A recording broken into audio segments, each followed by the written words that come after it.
I can safely say tonight, Iowa made this Republican primary a two-person race. She's trying to claim that she has Nikki momentum going forward into New Hampshire.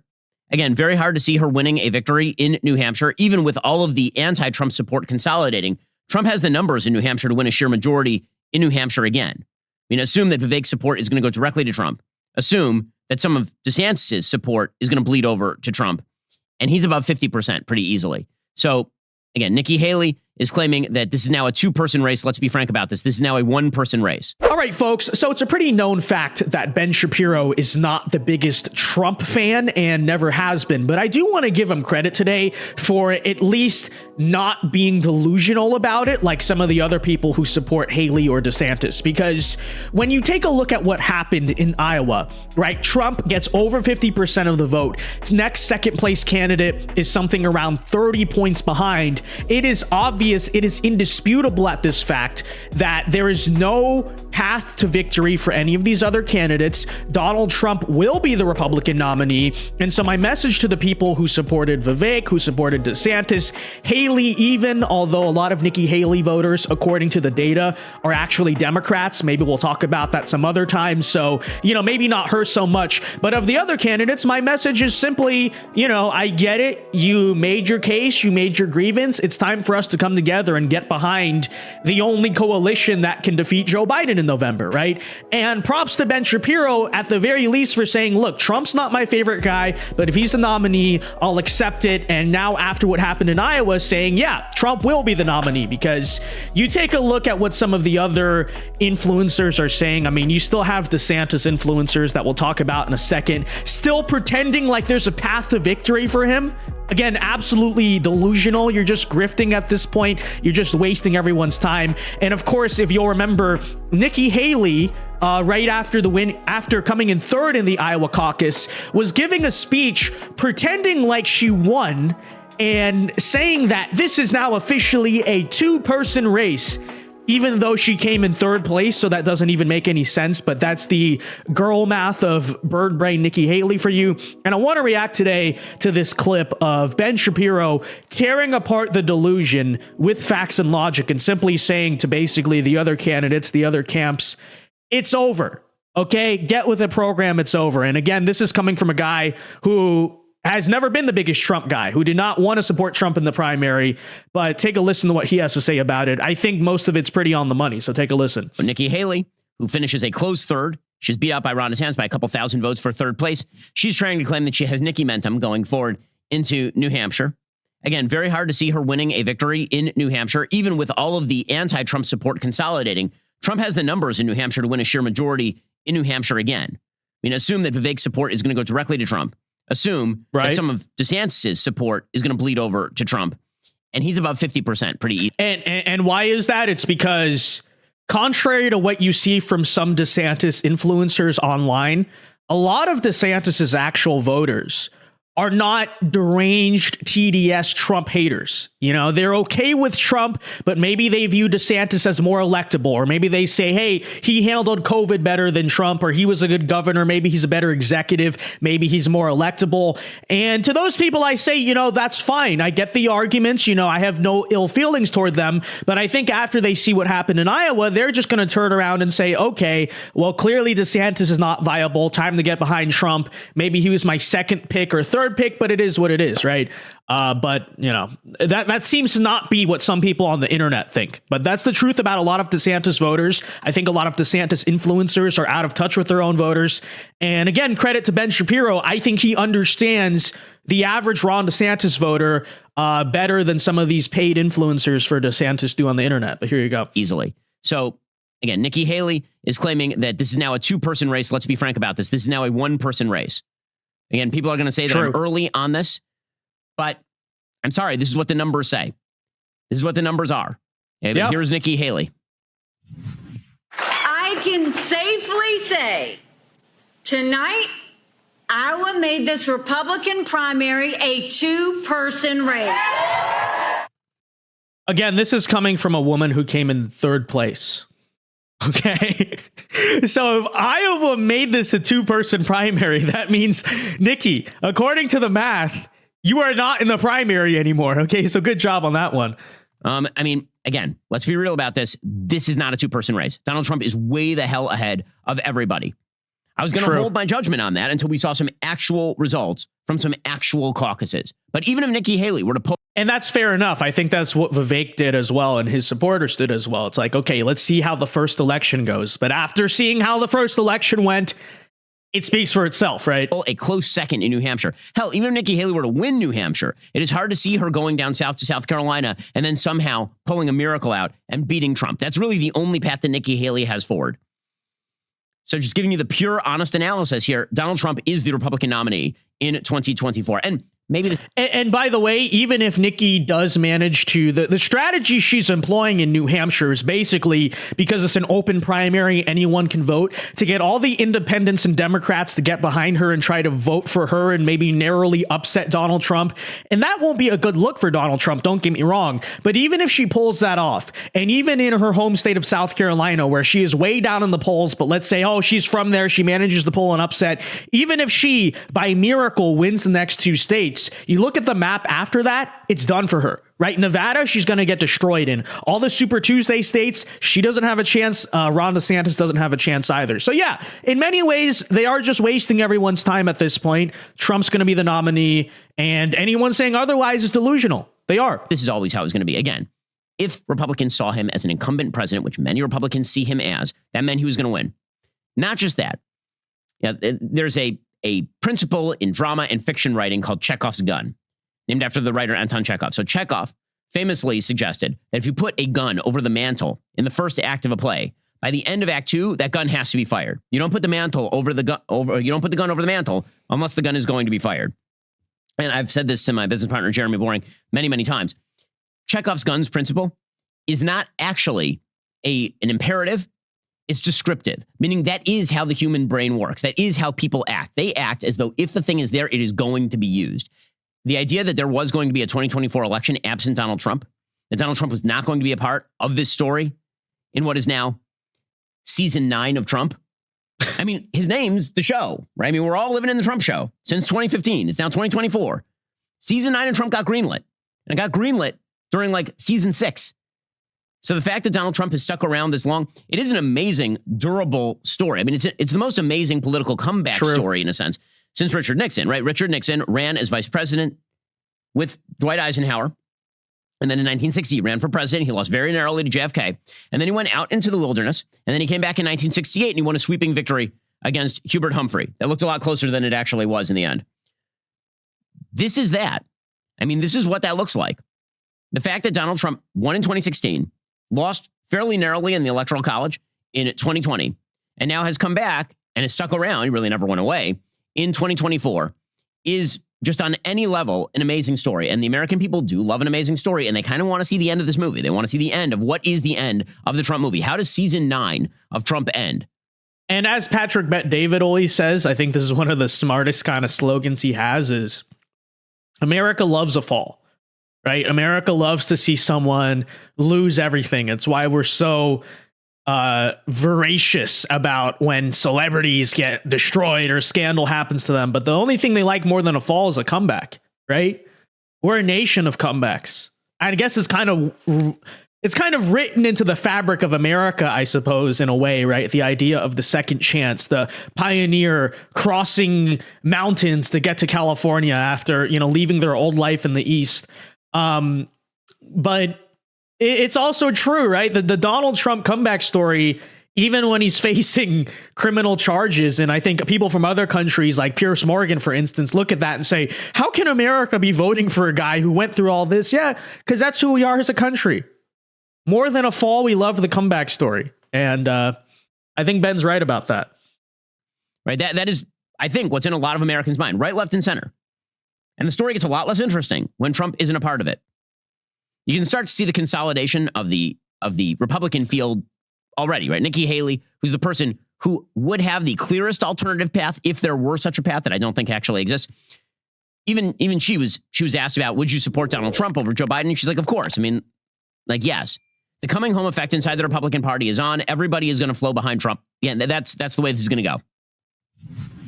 But you support that view, if it isn't you, it doesn't work out, and it's Donald Trump, that they're going to go elsewhere? I mean, look, I would take Donald Trump over Joe Biden any day of the week, but I'm going to make sure we don't have that option. Everything we've done to get to this point. I mean, keep in mind, people have been saying things for months. Back when there were 14 in the race and we were 2%. Now we are solid second in Iowa, second in New Hampshire, second in South Carolina. We got one more fella to catch up to, and we're going to get it done. You know why I think she says that, though? People will say, oh, maybe she's not as bad as you think, Vince. No. What have I been saying about Nikki Haley? She's a Trojan horse, okay? She's a Trojan horse for the neocons, for the liberal Republicans, for the uniparty, for the establishment, for the defense industry, right? I think the actual motivation behind why she says this is very subversive, which is, you know, on the Iowa caucus stream, Ryan was talking to me about the idea of, hey, maybe Nikki Haley might try to contest the convention. I said, no, she's not going to do that. I'll tell you why. Is because at her core, she's not openly hostile. She's not like Chris Christie, where it's very principled. No matter what, he's going to go down with a sinking ship to attack Donald Trump. Nikki Haley wants to infiltrate, right? She really, all she cares about ultimately is power. And so if she is presented with the challenge where she knows the best chance to keep her career alive is to get back behind Donald Trump, she will do it. And that's something we got to be very careful about. Because when it comes to the election, I mean, I guess if she gets behind Trump and some Republicans voted for her, okay, I guess fine. We can, in a very Machiavellian sense, just take that support. But when it comes to the White House, when it comes to her political future, I think we need to be very careful about that, because she will try to do a redemption arc. I'm calling this right now. She's going to try to get back with Trump. She's going to, start saying nice things about him when he's the nominee again. Be very careful. Be very careful. She is as opportunistic as it gets. And that's part of why I've been trying to raise such red flags about her, because Chris Christie, it's like, people know that's not a wolf in sheep's clothing. It's just the wolf.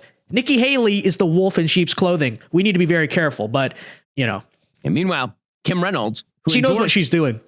Ron DeSantis. So, I paused it on that. She was asked about Trump as the nominee, and she said, yeah, despite the fact that Trump says mean things about me, I mean, Joe Biden's on the other side. Of course, I'll support him.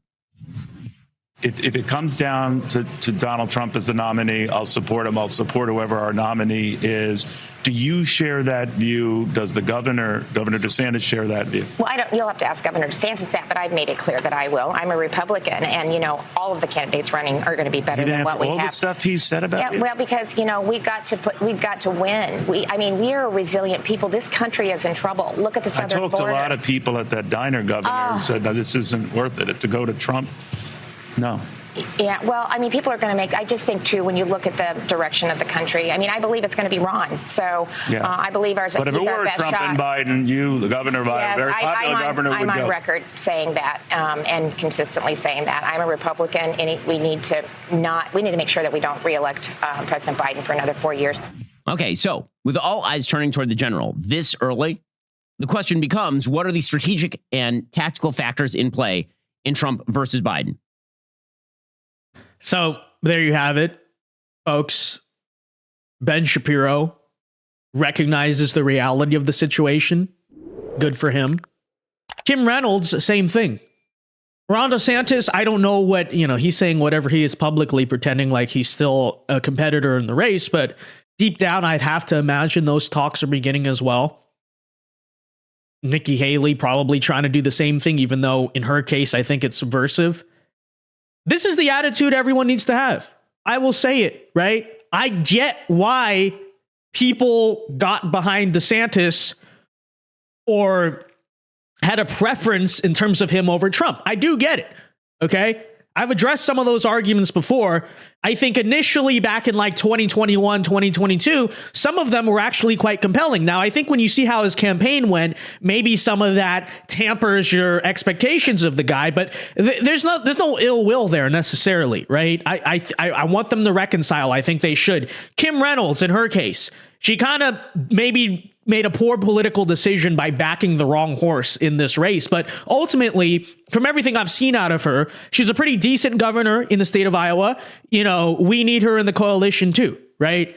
This is my message to all the DeSantis people. The Haley people, a lot of you are a different story because you guys are going to vote for Biden anyway, so I don't even care. But to the DeSantis people, I think most of the Vivek people already accept it, right? This is just what we need to do, okay? You tried. It was a competition for 2 seconds, if that. Okay, fair enough. I'm not here to dunk on people. I'm not here to cancel them forever. We need to all come together to try to rescue this country. It's that simple, okay? And if you believe Donald Trump has certain shortcomings, let's say, then make your voice heard about that, right? You should actually hope, in my opinion at this point, that Ron DeSantis reconciles with Trump and maybe I don't know if it'll happen, but this is the ideal. If you're a DeSantis supporter, you say, hey, he's a better executive than Trump. Then at this point, you should hope DeSantis gets back somewhere into Trump's orbit and is able to influence him in that regard. This is why I'm so happy that Vivek, who I think on some policy grounds is a little bit more focused and articulate than Trump, obviously. I'm very happy that Vivek is now behind Trump and they're talking to each other and they're rallying with each other because I want Vivek to be in Donald Trump's ear, right? If you like DeSantis, which there are aspects of DeSantis I think are very good, you should want DeSantis to be in Trump's ear. This is how you build a coalition, okay? How you don't do it, how you not guarantee, but how you A, help Biden win in November, and B, even if Trump wins, maybe let the bad people, the bad advisors get hold of him, is if you refuse to unite with him now that the time seems obvious, right? Unity is very important. Donald Trump made that point when he won the Iowa caucus. I subscribe to it 100%. The primary is over. Let's get on with it. Okay, this is how party politics is supposed to work.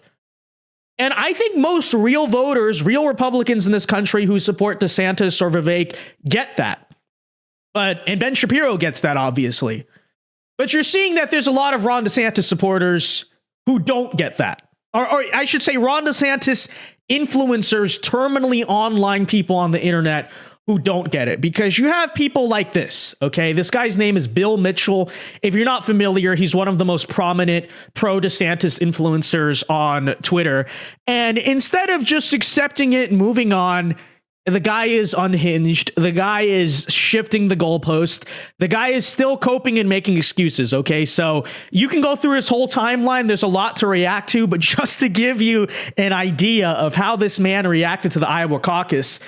So his prediction was this, okay?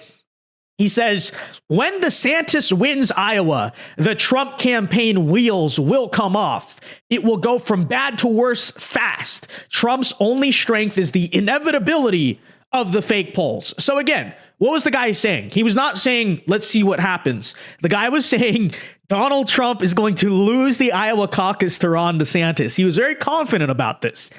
And instead of simply just saying he was wrong, now what you're seeing some of these people do is shift the goalpost. They're saying DeSantis did almost 10 points better than his polls. Trump underperformed.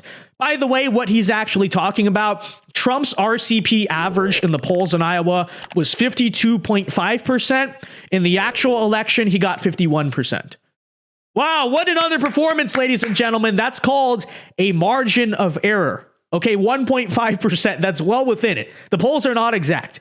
And then on the flip side, I think Ron DeSantis outperformed his RCP polling average by 5.5%. So that's not almost 10 points. It's 5.5 points. Fair enough. I'm glad DeSantis beat out Nikki Haley. I didn't want to see that, but it's like, this is what we're doing now. We're shifting the goalposts. He also tweeted out, he said, Iowa doesn't decide the winner. What he's referring to is very often the winner of the Iowa caucus doesn't win the general election. But the reason why that's different is because, in 2016, Trump narrowly lost Iowa. Fair enough. It was also one of his weakest states, which arguably Iowa and New Hampshire still are, because that's where all the other candidates are trying to put all their efforts into. If he won by 30 points in Iowa, okay, biggest margin, if I'm not mistaken, with a non-incumbent president in history. In this case, Iowa does decide the winner, because all the other candidates tried their hardest to win Iowa and they lost, right? Whereas you look at the Super Tuesday states and everything after South Carolina, Trump is way, way ahead. That's the difference, Bill Mitchell. But anyways, you see the attitude like this. I want to react also. My friend Anthony had a really good tweet on this, and I want to read it and react to it because, again, I think all the DeSantis supporters at this point should just be like Ben Shapiro. Just say, okay, not my ideal pick, but we'll try to make the best of it. It's better than Biden. That's fair enough. In my opinion, that's fair enough. If you guys say that, then we're cool. No bad feelings. But, you have people like Jenna Ellis, who's another big-time DeSantis influencer, who says, a lot of this sentiment, I don't think MAGA realizes just how many Republicans will not support Trump again. And again, what is this referring to? It's referring to the fact a lot of the DeSantis crowd, not in real life, I don't think, but on the internet, the influencer types, they have this vendetta with Trump. They're very scorned about something, whether it's COVID or it's just something, right? And Anthony, I thought, had a very good response to this. He says, I'm going to give a different perspective. Dozens of well-accomplished and wealthy Republican people on X/Twitter are stating that they simply can't or won't vote for Trump, almost all of them for emotional reasons. Very true. He responds to these people. He says, the people who refuse to unite, right? We're trying to extend the olive branch. They don't want it. Okay. He responds by saying, I live in Los Angeles where poverty continues to grow. Paycheck to paycheck, folk are absolutely voting for Trump because they can't afford groceries. They simply can't afford another 4 years of Biden. I did rideshare when buses went on strike out here, and people confided in me that a bus strike meant not being able to get to work because they rely on cheap city transport. It meant not making important doctor visits until the strikes were over. It meant paying for Uber and Lyft with credit cards because they are strapped. Every tweet from millionaire wealthy conservatives teaches me just how out of touch Republicans continue to be with average Americans. Here you are, tweeting from a furnished 2-story home in a red state, hopping on camera while the average American is struggling to make ends meet. You're kicking and screaming about how mean people online are, I guess that's what a lot of these DeSantis supporters say. That's like, oh, Laura Loomer was mean to me on the internet, so I'm not going to vote for Trump. It's like, okay, you don't like Laura Loomer? Fair enough. This is a real country with real people affected by the real politics that happen, and to let online drama, which is happening in many of these cases, decide who you're going to vote for in the real election, not the Twitter poll. Again, I think that's an emotional decision. I think that's highly irresponsible. And Anthony's just going off here about the real stakes for people in this country if Biden wins another 4 years. Okay? So again, you can say, but Trump's not electable. I prefer this other candidate. Fair enough. Okay, you made your case. But when it comes to November, I think the choice is obvious who you all got to get behind. If you are remotely right wing, if you remotely have a problem with what's currently going on in the country, what choice do you have, right? But of course, we'll keep reading here, though. You're kicking and screaming about how, you are promising to do nothing to change the last 4 years, mostly out of selfish reasons, which is very true. And that's fine. Continue to fuss. But the reality is there are Americans living on the streets, people wanting grocery prices to go down, people who have had to stop buying snacks for kids because vital foods like meat and potatoes is all they can afford. To you, it's about my candidate didn't win or he's too vulgar. But for millions of Americans, it's about a return to lower gas prices, food, and bringing jobs back to America. And that's their reason why. You don't have to love a candidate. And I have big differences with Trump, especially culturally and biblically. But I just ask before you go on rants about how you'll do nothing to change the country's direction politically, I ask you remember the average American who is hoping for a better economic outlook. Just because you live in a red state and have it made, that is not the reality for millions of Americans. And he's going off. You people represent no one. You are selfish, projecting your insecurities and selfish desires. You live in an echo chamber inside your socials and podcast rooms, seeking the next interview to remain relevant. Blah, blah, blah. You basically get the point. Be sure to follow Anthony Cabasa on X/Twitter because this was an amazing tweet. I thought phrased perfectly. And again, that's how I feel. That's how I feel. Okay? Time to unite. And I think any conservative who refuses to do that, It's true. You are being selfish towards the real people in this country who their economic and personal future, security, may hinge on who wins the next presidential election. I mean, in many ways, I'd argue the stakes really are that big, and you're gonna refuse to do that because Trump hurt your feelings, or not even Donald Trump, a Trump influencer hurt your feelings, or you feel like, oh, your candidate would have done this policy of Trump's better. Okay, fair enough. And that's what primaries are for. But the moment it becomes obvious your candidate's not going to win the primary, what are you supposed to do? What are you supposed to do? I don't know. With that said, folks, let me know your thoughts on all of this in the comment section down below. Do you agree? Okay, it's obviously time to unite behind Trump. I don't really see another choice. Okay, let me know in the comment section down below. Be sure to leave a like, subscribe to the channel if you are new, and until next time, Alpha Moves Only. God bless. Have a very good day, and peace.